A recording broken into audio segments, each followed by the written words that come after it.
শ্রীকৃষ্ণের কথা বলতে গেলেই আমরা কৃষ্ণের আগে রাধার নাম করি। আমরা বলি রাধা কৃষ্ণ। রাধা এবং কৃষ্ণকে আমরা যুগলিত রূপে দেখি। রাধা এবং কৃষ্ণের আধ্যাত্মিক প্রেম কাহিনী সর্বকালের সর্বশ্রেষ্ঠ।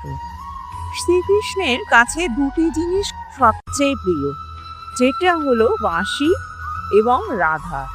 শ্রীকৃষ্ণের বাঁশির শব্দ শুনেই রাধা শ্রীকৃষ্ণের প্রতি আকৃষ্ট হয়ে চলে আসতেন, আর এই কারণেই শ্রীকৃষ্ণ তার বাঁশিটিকে সবসময় নিজের কাছেই রাখতেন। তাই শ্রীকৃষ্ণ ও রাধার প্রেমের প্রতীক শ্রীকৃষ্ণের বাঁশি। ব্রহ্মবৈবর্ত পুরাণে বর্ণিত আছে, ভগবান শ্রীকৃষ্ণ নিজেকে আনন্দ প্রদান করার জন্য নিজের বাম অংশ থেকে রাধাকে সৃষ্টি করেছিলেন।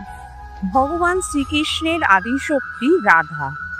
রাধা ও কৃষ্ণের মধ্যে কোনো পার্থক্য নেই, তারা এক। কেবলমাত্র লীলারস আস্বাদন করার জন্য এই দুই দেহ ধারণ করেছিলেন।